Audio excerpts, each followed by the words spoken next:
This episode of the Bad Crypto Podcast is brought to you by eToro. The best way to be smart about trading crypto is to use the smartest trading platform. And you can get $25 in free Bitcoin from Bad Crypto when you go to badco.in/eToro and follow the easy instructions. That's badco.in/eToro.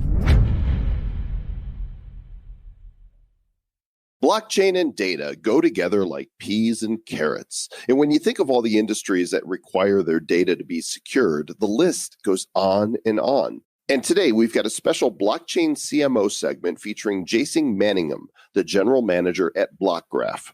Helping the world's largest TV and media companies control, connect, and safely activate their data at scale is no small task.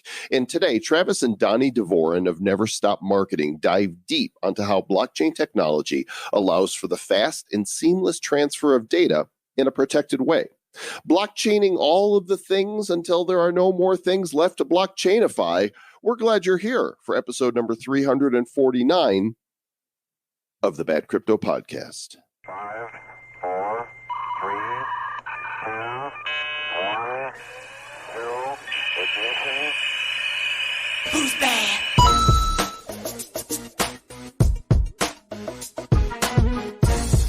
I am blockchainifying all the things. This is Joel Comm. And this is TravBot 3000, blockchainifying other things. The things that I do not blockchainify.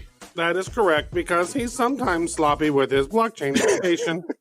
That's true. And CMOs need effective blockchainification. They do indeed. Got a special segment for you today featuring our friend Donny Dvorin and Mr. Travis Wright, speaking with Jason Manningham of Blockgraph, and excited for you to hear that. But before we get into it, quick shout out to our show sponsor. If you want to excel in the cryptocurrency markets, well, guess what? You're going to need an awesome trading app, and that's why we want to tell you about eToro. It's our favorite way to trade. It's a pretty brilliant app, and it gives you access to the world's top cryptocurrencies. You've got smart trading tools. It's easy to use. It's lightning fast. Trading fees are low. They're transparent. And let's say you want to test your trading skills. They give you a $100,000 virtual trading feature so you can kick the tires on it. You could lose it all and not shed a single tear. There's over 12 million other eToro traders around the world using the social network. Go create an account today. Find out how you can get $25 in Bitcoin from Mr. Travis Wright and myself. Time is running out for it. badco.in/eToro. Yes, now Mr. Joel Comm, he was not here during this interview, and this is really interesting. Jason Manningham. I was absent for the blockchainifying of Blockgraph. That is true. But what's interesting is that Comcast has an internal innovation center, like an internal startup called Freewheel.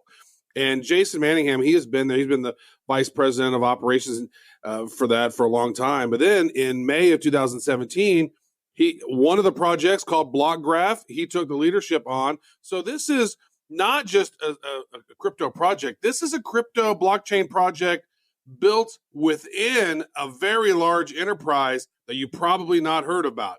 You've heard of Comcast, but you probably haven't heard of Freewheel, and you probably have not heard of Blockgraph, and it's doing some really interesting stuff. So let's tune into that interview now, Mr. Joel Comm. All right. Hey, folks, we have another Blockchain CMO segment for you. I am joined by the one and only Donny Dvorin of Brave. Donny, how are you doing? I am doing great today, Travis, and it's good to do another episode together. Another episode. Here we are. And this one is, we have a very interesting guest with us today. We have Jason Manningham, who is the general manager of Blockgraph. Blockgraph is, I believe, a subsidiary of a company called Freewheel, which is also a subsidiary of Comcast. So there's lots of subsidiaries here. I'm a subsidiary of Donny. Donny is a subsidiary of no. And what's great is Jason, he was a business operations guy over at MTV. He did strategy and operations over at AOL, and he's done a lot of really interesting things over at Comcast and Freewheel. Jason Manningham, welcome to Bad Crypto / Blockchain CMO. Thanks, Travis. Great to be here. Awesome. So maybe for folks who don't know, like, maybe tell us a little bit about Freewheel and how Freewheel and Blockgraph, maybe what is that? How does it all work together? And what's the Comcast tie-in? Maybe just give us some backstory. Great. So Freewheel is the advanced advertising group within Comcast Advertising. And Comcast, as you probably know, is one of the world's largest media and entertainment companies, owning Comcast Cable, NBC Universal, Sky internationally. Freewheel is the division within Comcast that provides advertising technology to buyers and sellers of premium video and television advertising. So it creates a marketplace and a ad platform for all participants in the TV ecosystem. Blockgraph is something that we have been incubating to date within Freewheel, focused on providing a alternative and a better way to access audience insights necessary for planning, targeting, and reporting for the future of TV. Got it. And so how did you, what was the original challenge that you saw? And as we kind of segue to talking a little bit about blockchain, why did this technology even come into the meeting room? Yeah, it's a great question. I think if you kind of go back a couple of years ago, we were kind of realizing some major trends that were going on within the advertising ecosystem. And the two biggest trends were a shift from content-based buying in advertisers into more audience-based buying of advertiser spend. So what that means, kind of simply speaking, is that advertisers wanted to get more sophisticated with the audiences that they were trying to reach and then actually determine whether or not ad spend was effective. And underpinning all of that was data. So that was the other macro trend that we were realizing was impacting the industry. And those two trends had largely benefited digital platforms who had tremendous amounts of data at their disposal. And they had walled gardens where advertisers could ultimately go find users, optimize their spend, and actually target a specific audience. Television had historically been a tremendous marketing vehicle for brands who are looking to reach audiences at scale in an efficient way and then do it in really high quality, immersive experiences. So TV was really good at one part of advertising, but historically had been limited with data.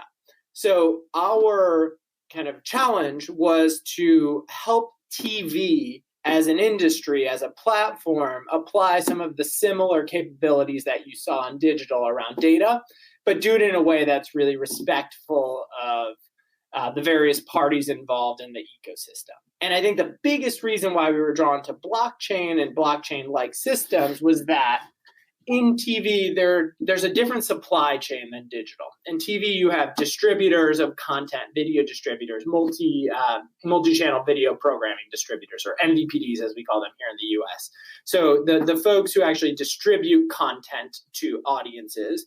You have people who sell ads. Sometimes those are the same parties, but sometimes it's a TV network, a content owner, and then people who are actually trying to reach specific customers. And they're each necessary in this value chain for planning, targeting, and measuring delivery. But they all have their own data, and that data is really important to them. It's such a sensitive asset. They don't want to share it with one another.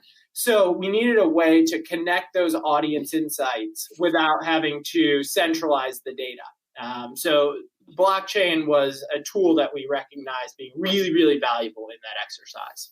So the blockchain, you guys are using this on the, and I'm reading through your website, and one thing you said, you guys are building this based on sharing and privacy and security. And you are able to get all this information about these third-party users, but you're not sharing that underlying data with third parties. And so you're basically just sharing the insights that you find about this user, but not necessarily the user. Are we still using cookies, or is it using something totally different? Yeah, it's completely cookieless. So if you think about the nature of advertising, there are different identifiers that can represent an audience, and being able to map those together without actually exposing the underlying data or what you know about that person or audience member is a challenge that blockchain and blockchain-like technology, so kind of some of the ingredients in the blockchain cake are really valuable at doing so. Things like hashing, using cryptography to match data without having to actually share the underlying data is something that we were able to apply in the ecosystem. So what it allows is companies to use these cryptographic techniques to match data with other participants in this ecosystem, this closed ecosystem, and allow them to share insights once they've matched users. Got it. That makes a lot of sense. So can you talk about, so I'm a current advertiser, when kind of, a marketer or an agency, and I say, this is great. I want to use this private anonymized information for targeting purposes. What's the process? How would somebody engage with you, and how quickly or how long does it take to actually activate? I guess the simplest way to think about this is we, Blockgraph, have created software that organizations will license and run within their own systems. And that software allows them to participate in this network. So once they join our network, they get access into the software. And a marketer who has an audience segment that they want to size across multiple distributors can upload that segment into their own node of our system, and then the software will do all of the anonymization. Once it's been anonymized, they can send that segment over our secure network for matching with other participants who have provisioned access for that particular advertiser to size that audience. So it's all rights enabled, and it allows the actual advertiser to plan that audience across multiple distribution points, all in an automated way. And to answer your question, once you've set up this system and uploaded your data into the system, those match counts are returned in near real time. So for a couple million user count, that's coming back in a matter of minutes. So it's a really vast improvement on the way onboarding and matching is done today. Yeah, like how long does it take today, and who's the alternative to do what you're doing now, and how long do they take? Yep. So in today's world, if you wanted to do a match across different data sets and different participants, everyone would have to agree to a common onboarder, and that common onboarder would have access to the actual data from each of those different participants. And the advertiser, the distributor, the TV network, the measurement provider, et cetera. And they would access the data, they would match it together, and they would provide back the synthetic IDs or anonymized IDs. That usually takes a couple of days.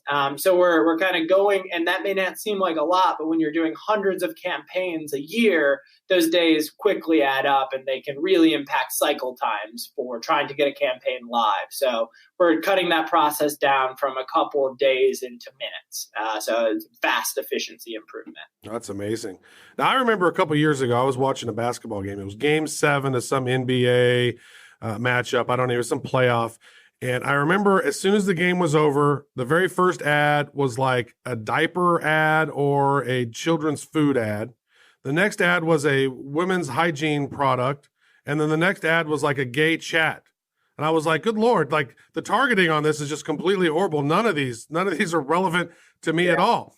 So now here we are in 2019, moving on 2020, and is platforms like yours, are you showing individual ads to different TV devices? Like we're not going to be seeing the same commercials? Are you guys basically able to make TV ads more intelligent? Yeah, I think that's the underlying promise of what we're building in concert with a number of other technologies on the addressability front. So we're certainly not solving all of those challenges that go in from identifying the audience to actually delivering the appropriate personalized creative. But what we are providing is the infrastructure for kind of that reconciliation of the target to the actual audience. But yeah, the overall premise here is to allow more personalization, better advertising for all households, and be able to kind of allow marketers to be more prescriptive in the audiences that they want to reach, all in a way that doesn't compromise on any of the security or privacy. You mentioned, the ability to save time versus what's out there and it's more private. But how does a marketer measure success? That this worked out well? And maybe the second part of that question is, what type of use cases or case studies do you have so far where it's we nailed it. We did a great job with this. Yeah. So in terms of how a marketer measures success, it's very much dependent on the marketer, and even within the marketer, dependent on the campaign. So I think there are some campaigns that are optimized around building a brand and kind of being efficient and reaching an audience. So being able to measure unique reach and those types of capabilities. And then there are other marketers or other campaigns that are more focused on driving performance. So there's kind of that full funnel, the classic marketing funnel that advertisers are managing, and it's campaign specific. But kind of what those ultimate goals are, they're trying to build a brand and ultimately reach the right audience with the right message, deliver the right creative, and drive the right behaviors, whether that's a kind of brand uplift or purchase or store visit, website visit, et cetera. It really depends on the objective. But underpinning all of that is being able to tie those data sets together, the actual audience target with the actual performance outcome, and do that in a way that's reliable, but doesn't compromise on any of the actual underlying PII or private data. So that's what our system is allowing those parties to come together and match data and the insights from those data sets in a secure fashion that is aggregated, that doesn't expose any of the underlying insights. So I have a question around your Blockgraph technology, right? So I'm going through. It looks very handy. It looks like it could be very valuable for Comcast. Now, are you going to maybe make this available for Disney and ABC and NBC and Universal and all those other companies that aren't maybe necessarily connected to Comcast? And I might have said some that already actually are connected to Comcast. But I mean, it seems to me you're building a really cool platform. Are you just holding on to it like this is our precious? Are you going to share? Great question, Travis. No, I think from day one, we built this with the ecosystem in mind. TV, and this is Freewheel's core focus, is how do you get television to act as a platform? So to get all of the parties involved, the content owners, the distributors, to come together and transact on television as a platform.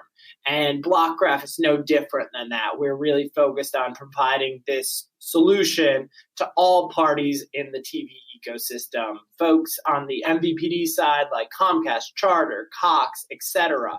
Folks on the content side like NBC, Viacom, all of the traditional parties on the TV network side.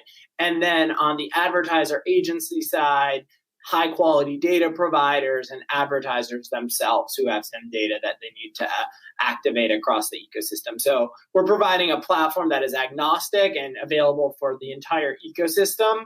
And we've gotten a lot of interest and adoption already, even in our kind of early stages of pilots. And we only expect that to grow. We should have some exciting announcements here coming in the next coming month or two. Okay. So now you're going to maybe let ABC and ESPN and Disney use it and all these other. Now, is each one of those data silos? Are they silos of data? Like, am I going to be able to pull insights from people who are maybe watching some Disney properties or watching some ESPN properties, but I'm not getting their unique identifier, but maybe I'm able to gain the insights of that user, and I know they're using their mobile phone, and I know what their code is on their phone. Are you able to track users through the different networks and platforms, or is each one its own little sort of individual silo? So each one of these companies has complete autonomy and control over their insights, and this is a rights-enabled solution. So they can determine the uses and the parties that are involved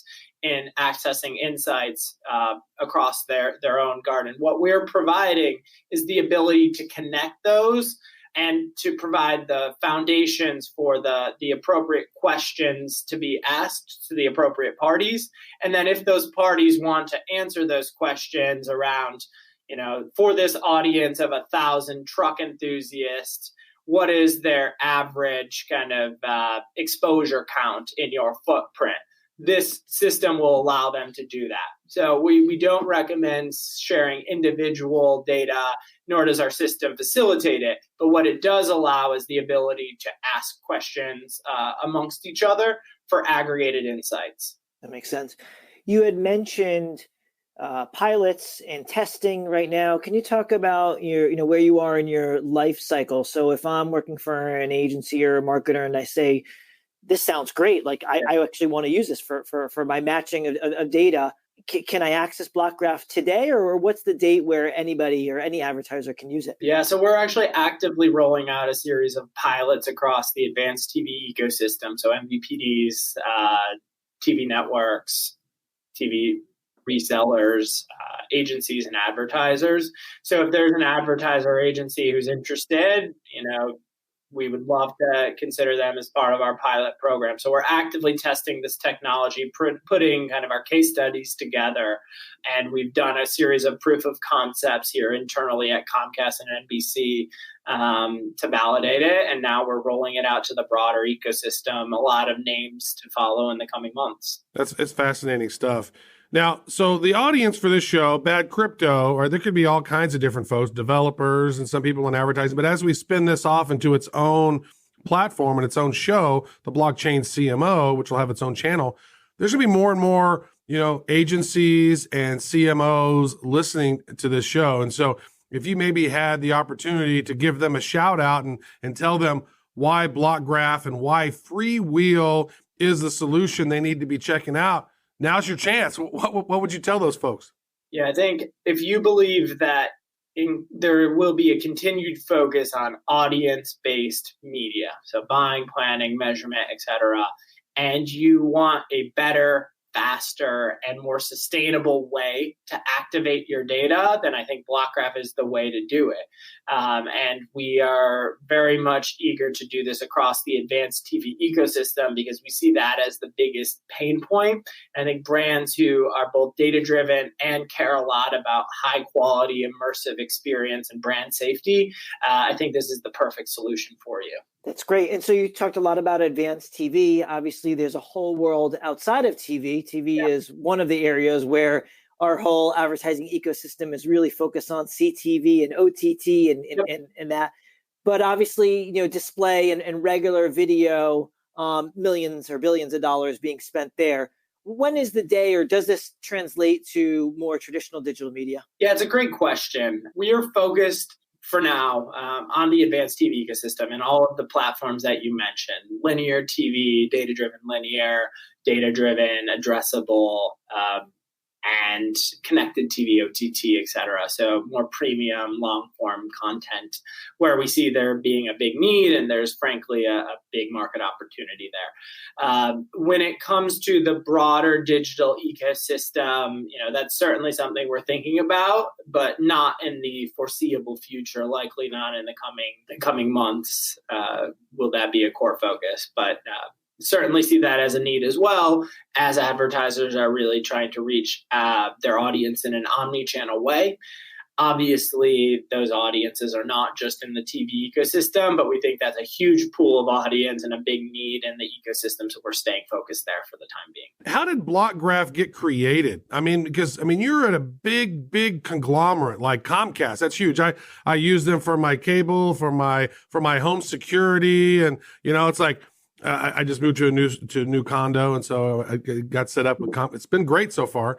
But how did you guys were sitting around there inside Freewheel, and all of a sudden, like, how did you guys say, hey, this blockchain thing, like, how did that rabbit hole even happen? And how did you guys, agree? Because a lot of companies are scared of blockchain. And here you guys are grabbing the bull by the horns and creating this ecosystem that's creating smart, TV advertising. This is great. How did that even come about? Yeah, I think we saw a couple of big needs in the ecosystem, and we wanted to take a leadership position because we saw it as, frankly, a really important and almost existential thing to the health of the TV advertising ecosystem. So we didn't want to wait for some startup to come build it ourselves, but we understood that this needed to be kind of built like a startup with the speed of a startup. So we created an innovation team within Freewheel that was actually running exclusively focused on Blockgraph, have incubated it to date, and actually have been having a series of conversations with a number of parties around, broader participation in this kind of venture of Blockgraph moving forward. So, we had support from very senior levels within the Comcast organization to fund this as an incubation initiative, have been building it internally with a team of product and engineers, world-class, focused on this exclusively, and then are actively going to market and driving adoption of the platform. So just great leadership all the way through the organization, and a history of innovation and entrepreneurship within the Freewheel division. So That's great. it was born at the right place at the right time with the right leadership, and we've been really excited to build it. It's so meta. It's a startup within a mega corporation. It's a series of nesting dolls. Yeah. Yeah. And I'm sure that brings its own challenges being under that corporation, not being a true startup. But like, how have you leveraged, the Freewheel and Comcast to do what you're doing now? Has it actually given you the ability to go faster? Yeah, definitely. It's certainly given us the ability to go faster, and then I think it's actually slowed us down in the right areas. So Comcast has a really stringent set of policies and requirements around making sure that data is used securely. And I think that has helped us build a really sound product that we'll be offering to other customers as well. So I think that has been a true blessing, having the resources internally to do a lot of proof of concepts before we put anything out into the wild. So I think that's really been a blessing that most startups wouldn't be afforded. And I think Freewheel's strong kind of position within the advanced TV ecosystem across buyers and sellers has been a really big blessing too, because this has helped us develop quickly the right relationships with the right parties, and to really validate in a quick way whether or not Blockgraph had legs, and we're seeing a lot of early promise. So the Freewheel position has been a tremendous asset as well as we built this. So let's get some clarification here on this, because we've talked a lot about Blockgraph, but I don't necessarily know that we know exactly how it works or what it works. And so you're using blockchain somehow. Is there a cryptocurrency involved with it? Like, our advertisers have to buy some tokens to make it work? Like, how does blockchain work within the whole Blockgraph ecosystem? Yeah, that's a great question. I think one of the things that a lot of people that are not crypto enthusiasts or blockchain enthusiasts don't realize is that blockchains are actually a series of component technologies. So you can think of blockchain as a cake, and then there's various ingredients, things like distributed databases, hashing and cryptography, the ability to create this immutable ledger that is all peer-to-peer networking. It's all powered by a series of component technologies. So what we did is we looked at which of those makes sense for the solution we're trying to build, which is this rights-controlled audience layer for TV. And we assembled them into a blockchain-like system for matching data and powering television's identity layer. But what our system does not provide for identity is a full end-to-end blockchain. So there's no cryptocurrency involved in our system. And the blockchain element is actually part of the ledger. So we're using blockchain in the future for tracking rights and usage of data, not the actual data itself, because we need the ability to remove records and manage preferences. So ultimately, we're applying blockchain-like concepts for matching data, and then we intend to use a blockchain down the line for accounting. So being able to keep track of who used which data elements for billing and purposes. So I think a lot of blockchain-like technologies, but I think it's important to note we're not putting identity on a blockchain. We don't think that works for various reasons. That makes a lot of sense. And so how can people learn more if they want to be one of your testers or do a pilot? Yeah, so blockgraph.co is our website. There's a couple of links there for information. We have a white paper available, some thought leadership we did a couple of months back around some attitudes and needs towards data-driven TV. And we're really excited to hear from all of your audience. Awesome stuff. Jason Manningham with blockgraph.co. Great stuff. Any final words of guidance or wisdom for the blockchain or CMOs out there who are trying to navigate the space? Yeah, I think the one thing that I'll say is we're still in the early innings, but there's a lot of promise. And I think with the right innovative marketers that are looking to roll out some proof of concepts and pilots, we're ready. Beautiful. Thank you so much. All right, thank you. Mr. Travis Wright, you do great interviews, even without me. I'm continually impressed at your ability to ask engaging, great questions. You are nearly obsolete, Mr. Joel Com. I need to upgrade to the JoelBot 3001.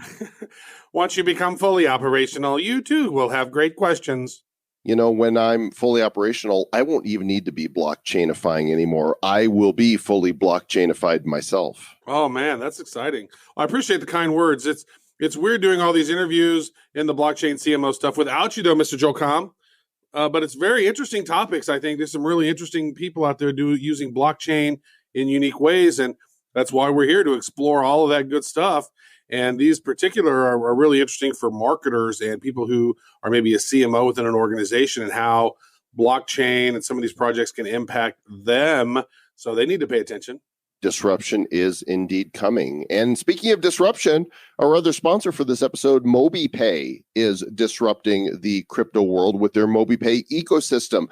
Basically, you've got applications that will let you spend or send money, dirty fiat, and digital currency worldwide from your mobile phone in seconds. And get this, even if you don't have a bank account. Mobi supports cashback programs on purchases with their MobiCoin. It's an integrated reward and payment token connecting all fiat and major cryptos directly to a global retail marketplace. Lots of really interesting news coming from MobiPay. We are advisors with this project, and we advise them to let us tell you to go to mobipay.io and claim $10 worth of their MBX token. If you haven't done it yet, it's super easy. Do it from your mobile phone, mobipay.io. And hey, guess what, folks? It is near the end of the year. You're tuning into this right now. The year is almost over, and this is going to be one of your last chances to swap your old bad coin for the new bad coin. The old bad coin chain's going away. We've given you, I think, at this point, 8-9 months to finally go and grab your bad coin. And so you're going to want to go to badcoin.net. Click up at the top. It's going to say bad coin swap. You're going to click that, go through the process. Very, very easy to do, but make sure you pay attention to the process. Set yourself. It literally will take you less than 5-10 minutes to do it. It won't take you long, and then you get the new bad coin, and the old bad coin is going to go away. And because there's new stuff happening with the new bad coin, there are also some rumors, Mr. Joel Com, that there is maybe an association in the works. There's some people out there doing some great things, some possible things maybe looking really awesome for the year 2020, which is why the chapter must be closed on the old bad coin as we start anew in 2020. So get her done. What are you doing? What are you waiting for? Badcoin.net. Get her done. 2020 is going to be awesome, and it's just around the corner. Lots of great content on your way as we head into the year. And all I'm going to say is, as we get ready to enter that new year, make sure you are prepared, my friends, to stay bad.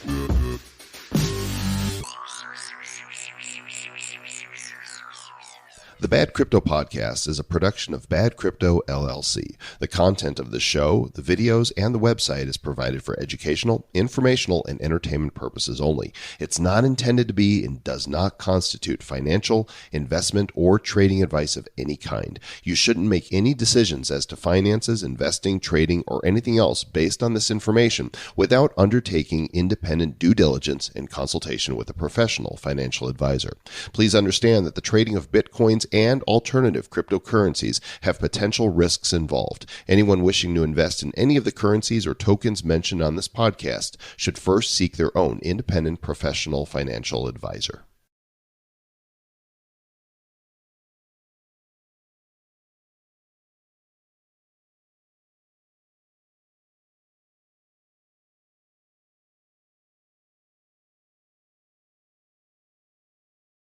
Also, a blockchainifier. I have not been completely programmed yet, so I am uncertain. I am uncertain. I thought you were going to say I'm uncircumcised. I am not yet circumcised.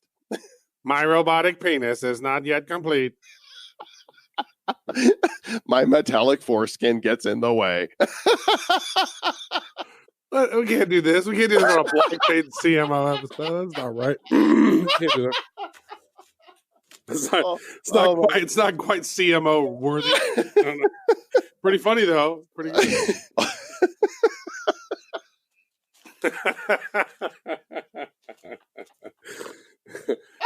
My penis is not quite ready for prime time. My penis is still in beta. Who's